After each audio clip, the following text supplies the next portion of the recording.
this morning. I need you to use your imagination. I invite you to think about these pokers, these hot dog sticks. I need you to think about them as not this long, but about 5 feet long, okay? Really long, maybe 6 feet, maybe 7 feet long, okay? And I want you to imagine a land, a mysterious, imaginary land, where all the people have are these, their hands, they don't really have hands. They have these sticks, these hot dog sticks, okay? It's the land of hot dog world. And but they don't get hot dogs, and their limbs look like this. They're kind of attached, and they go out like this. So it's awkward to hug. They don't do a lot of hugs in hot dog world. But one of the things that happens at night, every night, is that mysteriously, wonderful pieces of steaming hot, perfectly cooked, juicy prime rib drop from the heavens. No, we're not talking about manna. We're not talking about other stuff.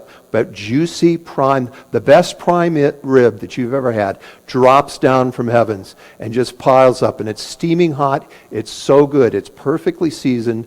It's wonderful prime rib. And I want you to imagine that there are 2 different places where these people exist on this planet. There's one place over here, and then way far away over here, the other people visit. They get together, but they all have these 5 foot, 6 foot, 7 foot long hot dog things in hot dog world. And on one side of the planet, they struggle, and they try to grab these pieces of prime rib, and they try to bring it up to their mouths, and they just can't do it. Well, that group slowly starved to death. Let's hear an aww. And then over here on the other side, what they did is they took the pieces of steaming hot, juicy prime rib, and they fed one another. Aww! Yay! And of course they thrived. And maybe you've heard this story in different forms, but it's the idea of learning to serve one another. That there are challenges in life that are best done when we serve one another and not just try to do things for ourselves. We're more than individuals. We are a community, not just a church community, but we're a community, a human community. And learning to give Jesus' love and learning to serve one another is the way that people will know that we are followers of Jesus Christ. That relates to these 2 chapters we're going to take a look at this morning, 1 Corinthians chapters 8 and 9. So if you want to turn to that in your Bibles, and there's some Bibles on the tables and scattered around, 1 Corinthians chapters 8 and 9. And at least that's what I saw as the major theme going on here in these 2 chapters. 1 Corinthians chapters 8 and 9. And Paul in 1 Corinthians chapter 8, he takes up the whole idea of idolatry again. And remember, idolatry we defined as holding on too tightly to something. Okay? Doesn't have to just be wooden idols or gold idols or statues, but it could be relationships, it could be money, it could be possessions, it could be our way of living life if we hold on too tightly to it. That can be idolatry. I'm going to add a little bit to that definition of just holding on too tight. I'm going to say idolatry is, in this context, is holding on too tightly to somebody or something at the expense of not serving others. Yeah, that's too many negatives. Holding on too tightly to something when it hinders me from serving others. So idolatry isn't just something it's not a personal sin. In fact, there aren't really just personal sins that only affect you. Sin always affects other people. It always means saying no to somebody else. That's what sin is all about. And that someone else may be Jesus, That's always Jesus when we say no to other people, when there's an opportunity to serve them. And so Paul enters into this notion of idolatry, but he picks up on this idea in the very first verses of chapter 8. He says, now concerning things sacrificed to idols, we know that we all have knowledge. But knowledge makes arrogant, my translation says, but love edifies. The actual, or you may have in King James or other versions, knowledge puffs up. That's literally what the Greek says. You get inflated. You get an inflated sense of yourself. Knowledge inflates, but love lifts up or edifies or serves, builds up. And he says, if anyone supposes that he knows anything, he has not yet known as he ought to know. So if you think you know something, you probably don't know it. So Paul's entering into this whole idea of knowledge and how that ties in with idolatry. That knowledge, when we think we know something and we hold on to an idea too tightly, that can become a basis for idolatry. Holding on to even knowledge, the things we think we know, and we're not open to anything else or any dialogue about that can lead to idolatry. I've done that before. Called a closed mind.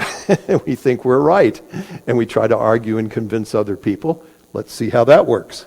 But then the clincher is, in verse 3, he says, but if anyone loves God, he is known by him, known by God. And so Paul puts the emphasis where it should be, and he says that the idea is, it's not how much you know, but that God knows you. And still loves you. That's the miracle. That God knows you through and through and loves you through and through. And it's centering in on what is the Lord doing and not how much knowledge or what am I up to. That the center of our focus in our life is a good and wonderful God who knows us through and through. And walking in that knowledge that we have a friend, a companion, someone who knows us, our very best friend. That we can walk in life, learn to get to know God better, certainly, but we start with the basis that God knows and loves us. That's the number one fact. And if we appreciated that more, and that's a learning journey, if we appreciated that more, that God knows us and loves us, how would that change how we live life? We would live life more freely, less clingy, more joyfully. How would we live life if we actually began to delve into the idea that I am known, I am loved by a God who never leaves me or forsakes me? And getting to know that presence, understanding the presence of God that surrounds us everywhere that we go, beginning to understand that leads us into some doorways that will be absolutely miraculous. Absolutely. So Paul starts us off on that. He begins a discussion about idolatry and about food offered to idols, and that was a controversy. In fact, we get some senses about all the divisions and controversies and arguments and all this competition that goes on in the Corinthian society, in this church, but also the larger society. We get a feel for that in chapter 8. But then Paul goes in and he says, even though food doesn't matter and idols aren't much of anything and there's only one God, and it really is like arguing about stuff that doesn't truly matter except for one thing. And that is us learning to pay attention to those around us, that by our actions and by our words, we serve people, even though they may be weak in the faith, even though they may be stumbling, even though they may be faltering in life, that we're trying to be conscious about where they're at and not trying to offend their conscience. And it doesn't mean trying to be, trying to be a doormat for every person around, but to do this with wisdom.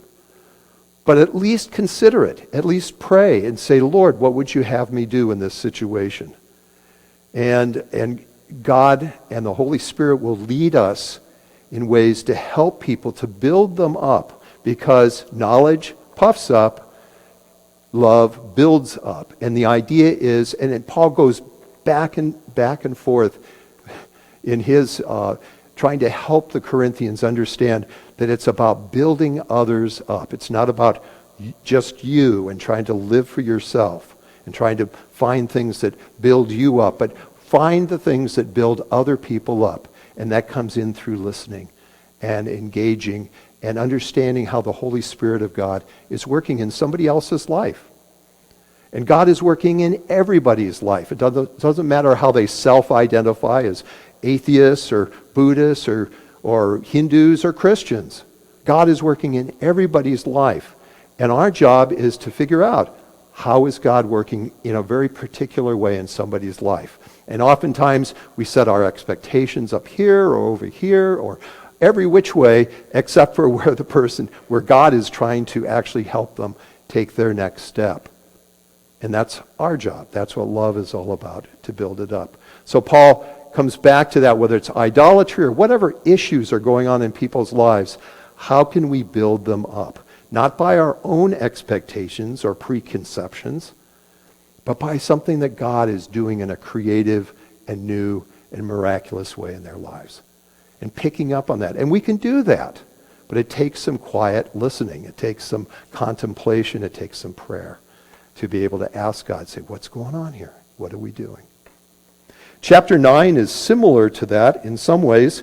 And we get a feel in chapter 9 for some of the stuff that Paul is dealing with, particularly the criticisms that are being leveled against him as an apostle. I mean, his very credentials are being questioned. You can read through chapter 9. And it got me thinking about, how do we deal with criticism?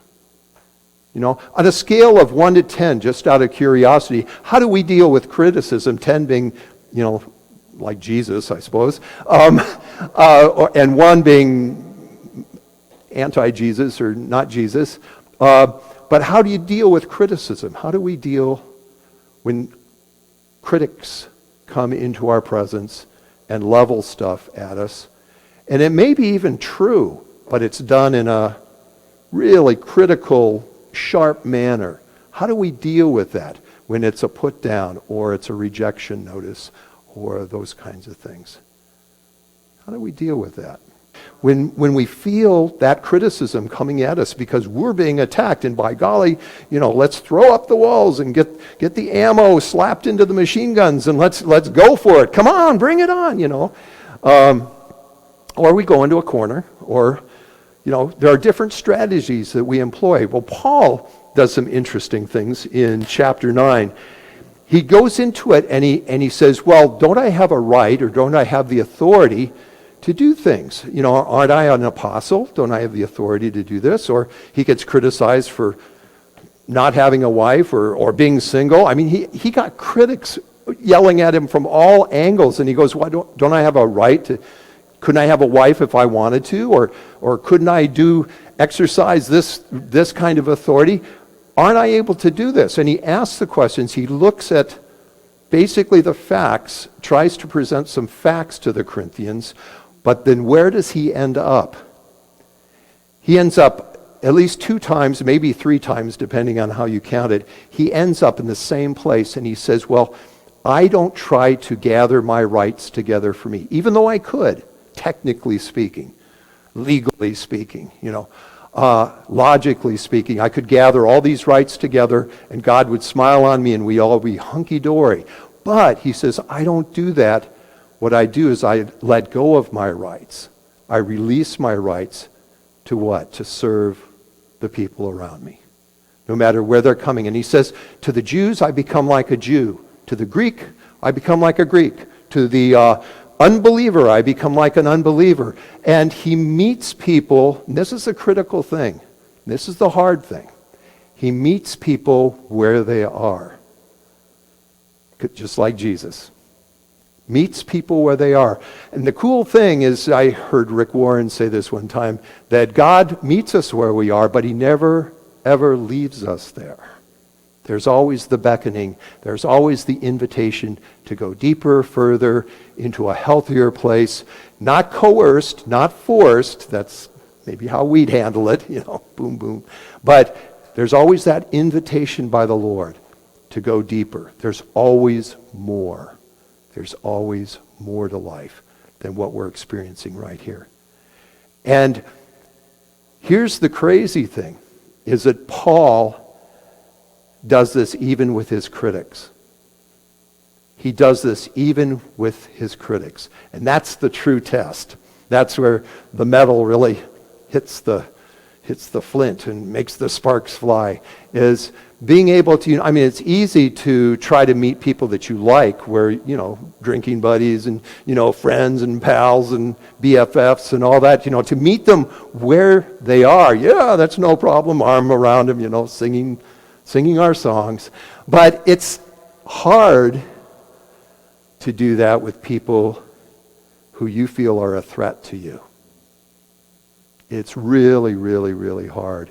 And Paul is able to begin to at least pull this off, or he's trying to do this with the Corinthian crowd. Even though all this critical stuff, the arrows are flying, he still returns that love back to them. That's the miracle that I see in 1 Corinthians 8 and 9, is that Paul does not return back to them the criticism or the harshness that he's receiving from them.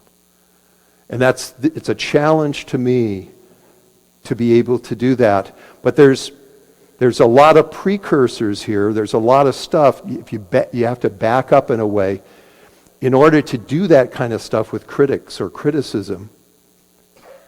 You've got to start with some basic kind of foundational stuff, which Paul has done. And we'll get into this more as we go on through 1 Corinthians and into 2 Corinthians, is that Paul is dedicated. Paul is committed to personal transformation. He's committed to personal change.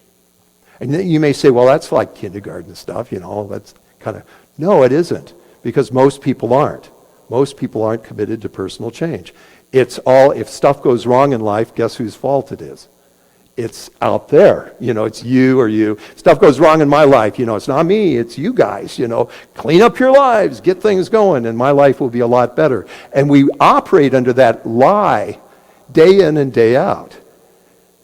And Paul has made the decision, along with other Christians or Christians anywhere, that the central thing about being a Christian is not how good you worship. It's not how often you come on Sundays, though I like that. It's not, how much you read the Bible. In fact, Jesus was asked that, and he said, it's about love. You love God, you love your neighbor as yourself. Don't forget yourself. Because there's a healthy love that we have for ourselves. If you don't have a healthy love for yourself, that's part of our homework to get healthy. So, because you're going to spread whatever you have percolating inside your heart. That's what you're going to spread out, for better or for worse. And so a healthy love of self, healthy love of God, healthy love of neighbor, that's what it's all about. And learning to serve, to think about those people who are around us.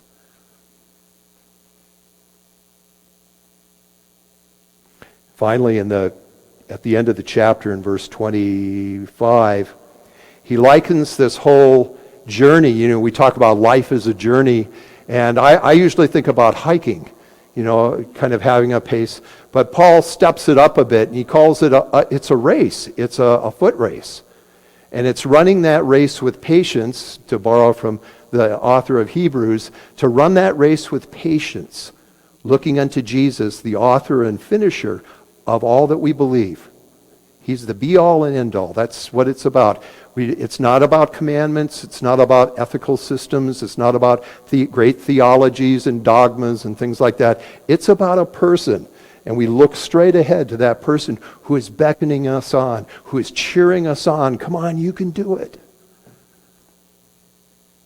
And inviting us to personal change, into a place where we can find a new way to live.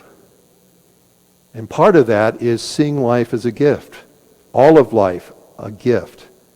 The good, the bad, and the ugly, in a sense, has God's giftedness sewn in there woven in there, grafted in there somehow, that God's giftedness, it's not all the bad things necessarily are like, here's, God slinging mud at us. But somehow God's Spirit, in all the bad things that we experience, God's Spirit is in there, supporting us, teaching us, instructing us, helping us, not just to survive, but to thrive, to walk, not just swim in the water, but walk on the water in some sense, to be able to show the world that there is a new way to live. And that comes through that personal transformation. But it isn't easy. I mean, Angela and I were at a Goodwill, where that lady paid for us.